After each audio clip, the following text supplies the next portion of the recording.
Então hoje a Netflix está avaliada em 130 bilhões de dólares. E se esse negócio for mesmo concluído, vai ser uma maior transação de uma empresa tech até hoje, né? Nenhuma transação foi nesse volume de dinheiro.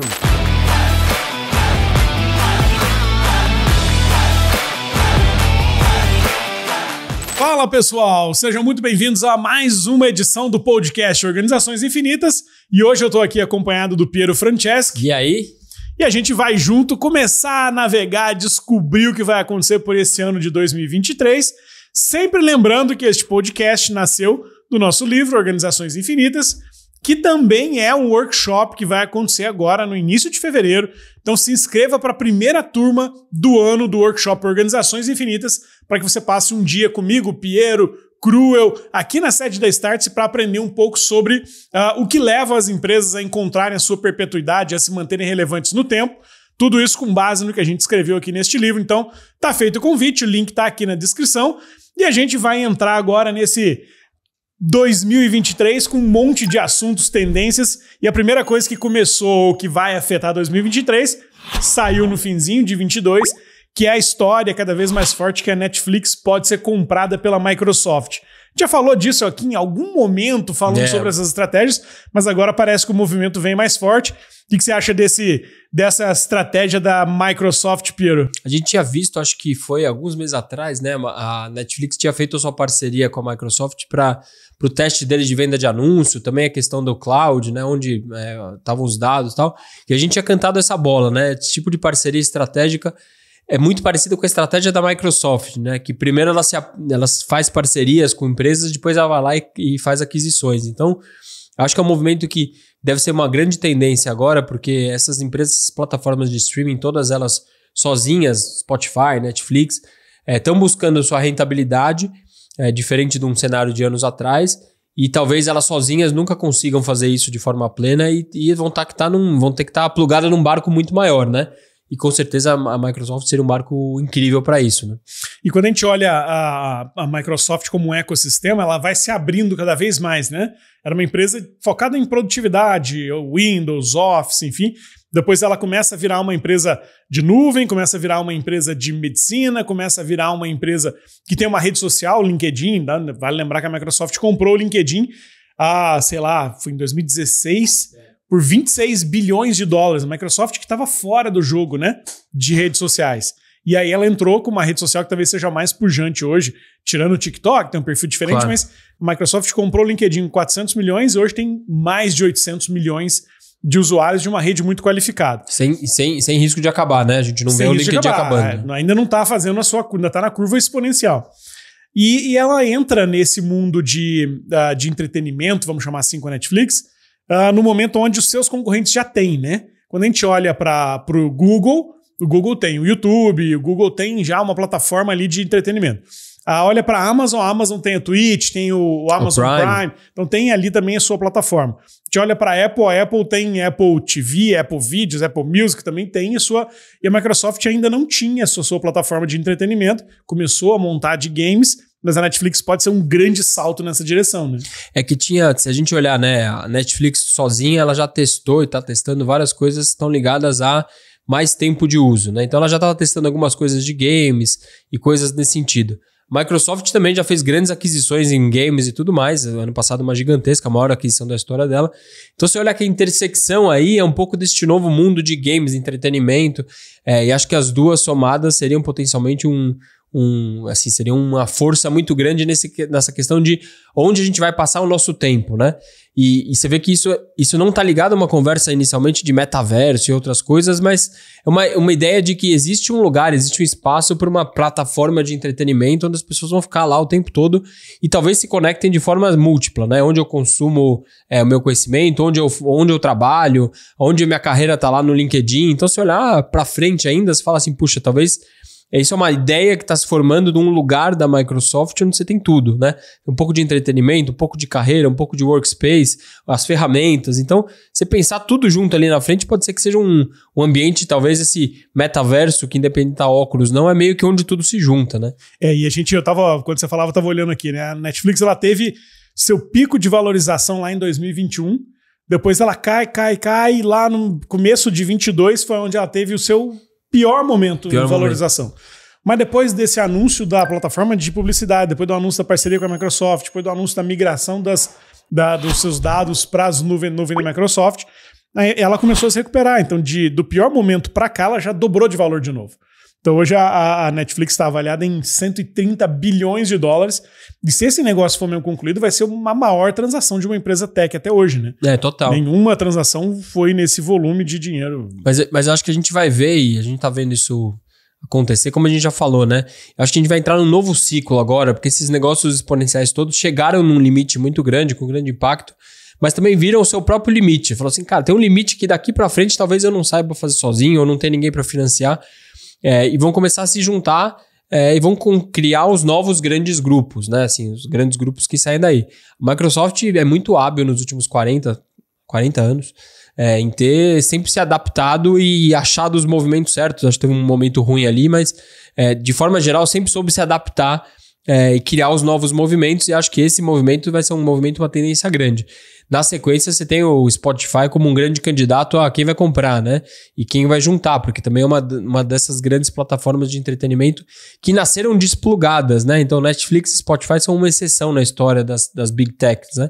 Nasceram desplugadas de grandes ecossistemas, nasceram meio do nada, e a partir daí se tornaram relevantes, mas em mercados muito específicos. Então, talvez hoje virou um nicho de mercado, mas muito grande, né? Então, você tem que achar um jeito de se plugar em algo maior. Então, talvez seja o grande movimento que a gente vai ver a partir do ano que vem. Eu acho que esse é o cenário. Quem está nos assistindo aí, ó, você acha que a Microsoft vai fazer bem para a Netflix? Escreve sim. Você acha que não? A Microsoft tem um histórico passado aí que muita gente critica de comprar negócios e destruir, né? Foi assim quando comprou o Skype, por exemplo. Só que os cenários a gente não sabe como a gente não consegue ler os movimentos. A Microsoft comprou o Skype lá atrás, disse que acabou com o Skype, mas depois, 10 anos depois, surge um Microsoft Teams que destrói os concorrentes e vira o líder absoluto de mercado. Então você não sabe quanto que aquela tecnologia lá de trás impulsionou o surgimento desse outro negócio aqui. Mas o fato é que com o LinkedIn, Microsoft fez sucesso pra caramba. Vamos ver se com a Netflix, se essa transação se concretizar, se a Microsoft também consegue fazer o negócio crescer mais ainda. Dá a tua opinião aí no chat pra gente saber o que vocês acham. Mas acho que tem uma dinâmica, né? Estamos aqui no território da especulação, mas eu acho que tem uma questão muito, muito bacana que a Netflix, além de ser um streaming de vídeo, todo mundo assiste e paga por isso, tem 200 e tantos milhões de assinantes, ele tem se provado como capaz de criar novos personagens, novas séries, novos ídolos, né? Novas tendências nesse sentido. Isso talvez seja um flywheel, uma coisa importante para outra indústria de games, né? Então ele cria licenças, cria propriedades, é criador de conteúdo. Então vai lá o Stranger Things. Nasceu do nada, né? Alguém teve uma ideia de criar uma série, criar um personagem. A partir disso aí, isso pode se multiplicar para o mundo mundo dos videogames, né? Então você começa a ter uma máquina que ela rentabiliza a partir do momento que ela cria personagens e séries, e ao mesmo tempo você pode depois jogar isso para a indústria de videogames, né? Que ela também, a Microsoft é um dos líderes. Então você começa a ter também algum benefício de escala. Todo mundo lá dentro dessa rede, seja de games ou de streaming de vídeo, está dentro do cloud, o Azure, que é o cloud da Microsoft. Então você tem consumo de dados ali. Todas as pessoas que estão num lugar podem ir para o outro. Quem está no Teams pode ir para o LinkedIn e uma coisa integra com a outra. Então você começa a ter uma integração dessas plataformas que pode ser o grande jogo daqui para frente, né? Você começar a integrar os dados e o tempo das pessoas num universo único. Isso que você falou é interessante, né? Você pega quem está assistindo Netflix aí, quem gosta, tá vendo agora a série da Wandinha. Wandinha, né? Total. Wandinha, que é da família Addams, é um personagem da família Addams que é lá de 64, que a Netflix resgata e faz virar de novo, talvez o topo do... Acho que foi uma das séries mais assistidas, não sei, eu vi o número assim, né? E daqui a pouco vira o jogo, né? Vira um game, e daqui a pouco vira mais não sei o quê. Então as pessoas vão continuando dentro desse flywheel cada vez mais, né? Ela percebeu que tem capacidade de criar personagens, né? E a partir do momento que vira personagem, as pessoas podem querer consumir esse negócio, seja com coisas licenciadas ou até games ou outras coisas. Então, que é um pouco da máquina da Disney, né? Que acho que é o grande concorrente hoje da Netflix, porque a Disney tem uma coisa provada, ela consegue criar personagens e explorar eles ao máximo, né? Com licenciamentos e outras coisas. Então, eu acho que a Netflix, fazendo isso, ela faz com que ela tenha um poder grande. Sem dúvida. Aproveitando a máquina da Microsoft, que a Disney nunca vai ter essa máquina, né? Porque a Disney não é uma empresa de tecnologia, né? É uma empresa de conteúdo, né? De produção. Isso, então. Agora, esse movimento esse movimento ele pode ser interessante, mas ele também mostra um outro cenário, né? tanto a Amazon quanto a Apple criaram suas plataformas de vídeo, de música, não sei o quê, para servir para alguma coisa, né? O Amazon Video, ele é uma ferramenta para fazer as pessoas assinarem o Amazon Prime para ter frete grátis, né? Mas ele é uma coisa a mais para fazer com que o cara fique ali dentro assinando a história do frete grátis e tal. Já a Microsoft não tinha esse negócio, ela começa a plugar e trazer isso para dentro também para colocar serviço de alguma coisa. Ou seja, ao invés de criar um negócio novo do zero, ela encontra uma maneira de encurtar um caminho. Ela pega um atalho, um negócio pronto, pluga aqui, aquilo acelera o que já tem. Não é muito diferente do que a gente deve ver ao longo desse ano, né? A gente viu agora nos primeiros movimentos, os últimos minutos de 2022, os primeiros de 2023, o BV, o Banco Votorantim, comprando um pedaço da Melius, que foi uma startup brasileira, que fez o IPO, que teve grande sucesso, mas depois caiu demais, mas que tem lá 16, 17 milhões de pessoas na sua conta digital. Essa aquisição é um processo que faz com que o Banco BV consiga encurtar os caminhos do ponto de vista de entregar serviços digitais para seus clientes também, né? Não só de tecnologia, como aquisição de clientes, né? Agora você tem 17 milhões de pessoas na base, é quase como se você ganhasse 2, 3 anos aí no risco, né? De será que eu vou conseguir 17 milhões de pessoas lá dentro? Então, esse movimento que cada vez está mais claro, assim, de muitos negócios que foram construídos nos últimos anos, eles têm atratividade suficiente para serem adquiridos, mas eles sozinhos às vezes não param de pé, né? Que é uma continuidade da história que a gente viu no passado. Os negócios hoje têm que ser mais sustentáveis. Às vezes eles estão queimando caixa, mas conseguiram construir uma base de clientes, uma reputação, uma marca, um serviço, uma tecnologia. Então eles são grande parte, acho que a gente vai ver muito esses negócios sendo alvos de aquisição, porque eles estão numa parte importante de ter construído algo legal, mas estão numa baixa do ponto de vista de valor. Então eu acho que a gente vai ver muito dessas transações, né? Eu acho que esse terreno onde você encurta caminho porque a velocidade da transformação é muito grande, construir negócios do zero pode não dar tempo, né? Eu começo a construir um negócio hoje para atingir o objetivo, demora 3 anos, mas em 3 anos aquele mundo mudou. Então, comprar um ativo de fora encurta caminho e acelera o meu processo de aproximação, de aquisição de cliente, de desenvolvimento de tecnologia. Mais ou menos como também a DASA está começando a fazer agora. A DASA, que talvez seja o maior grupo, acho que é o maior grupo de saúde do Brasil, junto com talvez a Redditor, alguma coisa assim, mas tá entrando num outro segmento de saúde que é o bem-estar, atividade física, essa vida mais fitness, não sei o quê. Comprou agora a Goguri, que é uma startup de bem-estar, de atividade física, concorrente meio do Gym Pass, de acesso a academias, não sei o quê.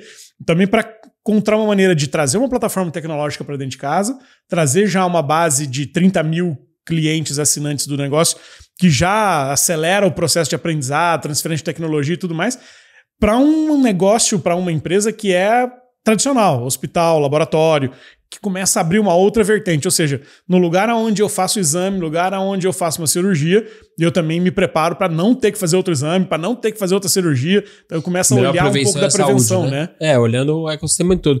Eu acho que, de alguma forma, é o mesmo pano de fundo de ecossistemas e plataformas, todo mundo buscando isso de alguma forma.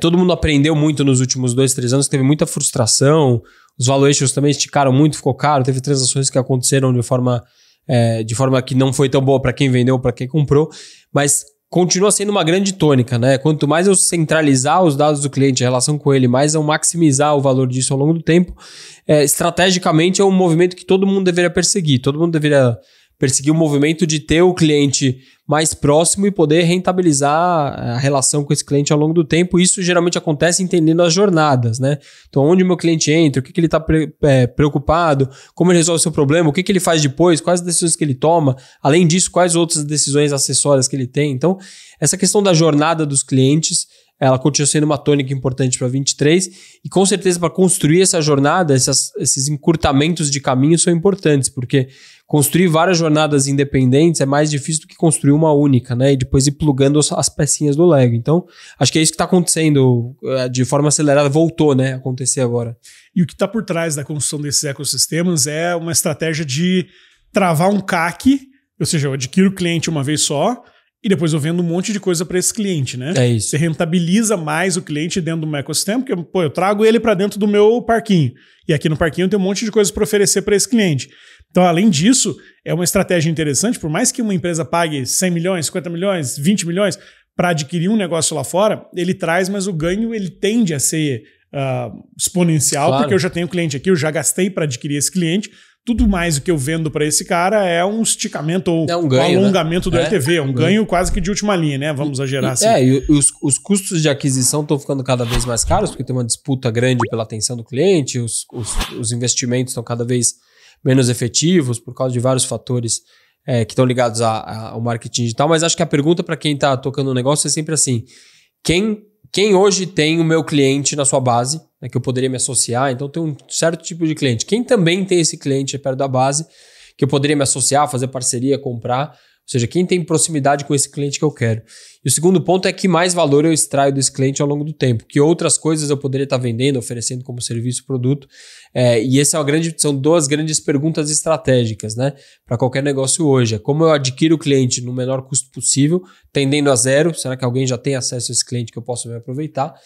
E como eu tiro mais valor desse cliente ao longo do tempo. Esse cara que é meu cliente, como eu consigo rentabilizar essa relação, porque isso vai fazendo que a relação CAC-LTV, que a gente chama, que é o custo de aquisição e o valor do tempo, vai ficando cada vez mais positiva. E essa vai ser a chave um pouco dessa tônica para este ano, assim, crescimento com rentabilidade. Todo mundo está buscando continuar o crescimento, talvez até menos exponencial, mas com efetividade grande, porque o custo do dinheiro subiu muito, né? Conseguir dinheiro no mercado está cada vez mais difícil. E você já tinha falado disso aqui em algum momento, sobre a necessidade de captação de dados primários, né? Quem está nos assistindo aqui sabe que está cada vez mais caro fazer uma venda usando o Facebook, usando o Instagram, usando o Google, porque eles oferecem menos dados e menos dados torna a publicidade menos efetiva, tem que gastar mais dinheiro para chegar em mais pessoas, enfim, isso aumenta o custo de aquisição de um cliente, que é o CAC que a gente falou aqui agora. E um fenômeno interessante, né, que você tinha comentado, é que novas fontes de dados ou novas opções de investimento em publicidade vão ser necessárias para que a gente consiga reduzir esse custo para as empresas voltarem a recuperar suas margens, rentabilidades, enfim. Pela primeira vez, desde 2014, o ano de 2022 ficou marcado pela perda da hegemonia do Facebook e do Google pela publicidade digital. Então, desde 2014, maior parte do dinheiro da publicidade digital era direcionado para Google e Facebook. 2022 foi o primeiro ano onde isso não foi verdade. Esse dinheiro ele foi bem mais distribuído, principalmente em outros outros 4 concorrentes diretos: Amazon, Microsoft, TikTok e tem um quarto aqui que eu não me lembro, que eu estava vendo aqui agora, e na Apple. Essa distribuição, essa descentralização, ela está muito ligada um pouco a essa história de ecossistema, né? Porque a Amazon faz muita publicidade dentro dos seus próprios... Seu e-commerce, né? Do e-commerce para vender o produto. Eu estou lá vendendo, eu boto ali dentro do meu produto, ela é uma grande plataforma, tem um monte de cliente ali, começa a fazer as transações acontecendo. E isso está mudando o perfil do mercado de publicidade. Então, cada vez mais gente botando dinheiro em lugares diferentes do que os tradicionais de antes. Então, é um efeito meio de gato e rato, né? Quando começa a ficar mais caro lá, é mais difícil fazer venda naqueles Facebook, Instagram, Google, as pessoas tiram dinheiro, vai ficando mais caro, tira o dinheiro, fica mais caro e começa a fazer outras apostas. Total. Mas o fato é que quem tem a sua própria piscina consegue fazer uma pescaria melhor, né? Construção a sua própria base de dados, né? Acho que a gente já vem observando isso, mas assim, por óbvio, para a gente conseguir fazer uma venda ou atrair um cliente, você precisa dar atenção dele. A atenção tem um benefício, um bem cada vez mais escasso, né? Nossa atenção está fragmentada, está todo mundo olhando 1 trilhão de coisas ao mesmo tempo. Então está todo mundo percebendo que quem conseguir monetizar a atenção consegue ter uma linha de receita nova, que é a linha de publicidade. Quando você fala desses caras que estão ganhando dinheiro com publicidade, é meio contraintuitivo você falar a Apple ganha dinheiro com publicidade. Mas aí que você pensa bem e fala, poxa, ela tem a atenção do cliente, em várias dessas instâncias ela consegue monetizar essa atenção, né? A gente viu 1, 2, 3 semanas atrás, a Raia Drogasil, que tem perto de 2.000 lojas, comprou uma empresa de publicidade em loja para poder oferecer publicidade dentro das suas farmácias, poder vender os dados para os clientes, porque o cara entra, vê a publicidade, dá o dado dele lá do registro, ele sabe o que comprou, o que vendeu. Então, de alguma forma, está todo mundo tentando achar uma forma de monetizar a atenção dos clientes. E isso é uma grande tendência. Essa monetização da atenção está ligada a deixa eu ser dono dessa relação com esse cliente, desse dado primário. Porque depender do Google, do Facebook, depender de alguém que eu não controlo para me dizer onde é melhor investir, em algum momento foi bom, mas isso está sendo cada vez menos efetivo. O Google já anunciou aí que, não sei se é esse ano ou próximo, também vai acabar com a questão dos cookies, que era assim, a grande raiz de toda a performance, né, de marketing digital, quando ele deixa suas trilhas onde você vai consumindo, isso vai formando perfil. Isso também é uma coisa que vai ser cortada ao longo do tempo. Então significa que a efetividade do marketing digital vai baixar muito e vai depender muito da capacidade de cada um capturar a atenção dos clientes e poder capturar dados e trabalhar nesses dados para poder achar a efetividade de performance. E quem está fazendo isso está fazendo para si, mas também está fazendo para os outros, está vendendo as suas piscininhas de dados para os outros e virando aí uma linha de receita. Né? Então tem três coisas principais que a gente falou aqui até agora que eu acho que dão um pouco de direção do que a gente enxerga, estamos vendo sobre 2023. Primeiro, o fortalecimento da teoria das plataformas e dos ecossistemas. Né? Isso. Quem ainda não é um ecossistema vai estar dentro de um, ou quem quer se transformar num grande vai atrair gente para dentro. No Spotify é mais provável que ele vá para dentro de alguém, ou se ele não quiser, ele vai ter que começar a atrair gente ali dentro para distribuir um pouco mais de alcance para essas outras empresas.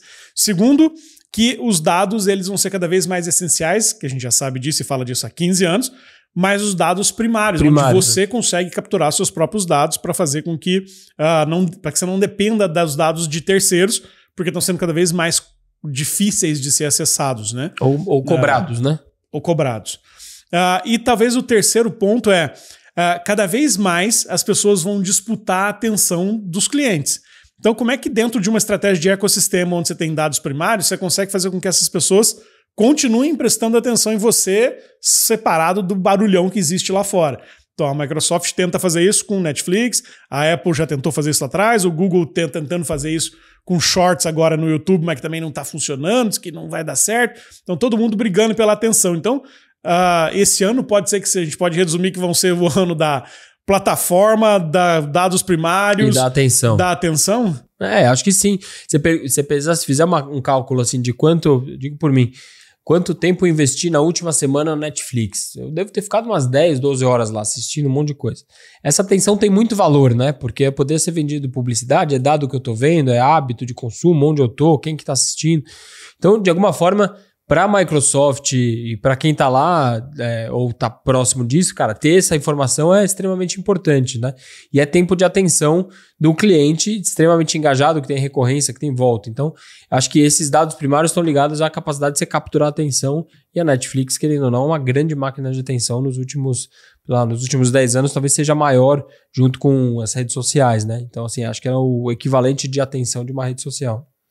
Diz aí, quanto tempo você passou na última semana, essa semana que foi a semana aí de férias, mais de folga, de descanso, quanto tempo você passou, onde você gastou mais o teu tempo, para quem você deu mais a tua atenção? O Pedro já falou aqui que para ele talvez tenha sido Netflix. Eu aproveitei. Eu não tenho dúvida que foi o TikTok. Fica ali, não sei o que no TikTok, acho que eu gastei mais tempo ali, mas diz aí pra gente, só pra gente saber onde é que você gastou mais teu tempo, e fique atento a essas 3 coisas que a gente disse aqui. Talvez o ano de 2023 vai ser regido pela estratégia cada vez mais forte das plataformas, da necessidade de criação de uma própria piscina de dados sem depender de dados de terceiros e das estratégias de captura, de manutenção da atenção dos clientes para que a gente consiga fazer com que o nosso negócio cresça, prospere, chegue à exponencialidade em 2023. E esse é um dos temas do nosso workshop, Organizações Infinitas, né?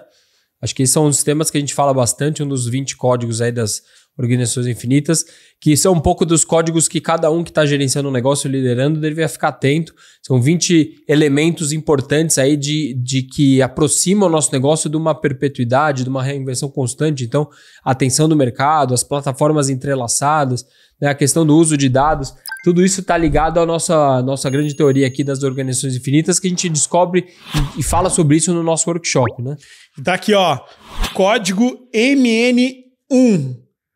Atenção de mercado. Como atrair a atenção e por que as grandes empresas que conseguem atingir os ciclos de perpetuidade, tornarem-se infinitas, durarem para sempre, fazem muito bem isso. Você vai aprender no nosso workshop, vai aprender aqui no livro.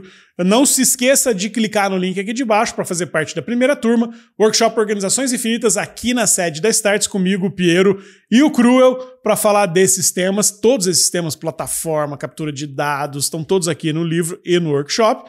e a gente vai se encontrar então nessa primeira turma que acontece no início de fevereiro. É isso aí, Certo, uma grande sábado aqui que a gente passa num debate intenso sobre esses 20 códigos. Você vai fazer junto com a gente a avaliação do seu negócio, o que tá bacana, o que não tá. A gente também tem um hot seat que a gente fica discutindo casos reais, coisas bacanas de implementação. A gente já tá na nossa terceira turma do workshop e tá sendo um sucesso incrível. A gente tá tendo um feedback muito bacana e podendo ajudar a transformar negócios. Nada melhor do que largar o ano com a clareza do que precisa ser trabalhado, do que precisa ser transformado. Acho que a adaptabilidade é a grande obsessão de cada negócio hoje. Quem ficar parado provavelmente vai afundar. Então, a gente tá aqui oferecendo, estendendo a mão aí para poder ajudar você que toca um negócio, é empreendedor ou lidera um grande negócio, para poder reavaliar todas as suas estratégias e achar os caminhos aí mais próximos da perpetuidade. É isso, pessoal. Muito bom estar aqui com vocês nesse novo episódio do podcast Organizações Infinitas. Não se esqueça de clicar aqui, se inscrever, ativar as notificações para receber sempre o aviso quando tiver um novo episódio.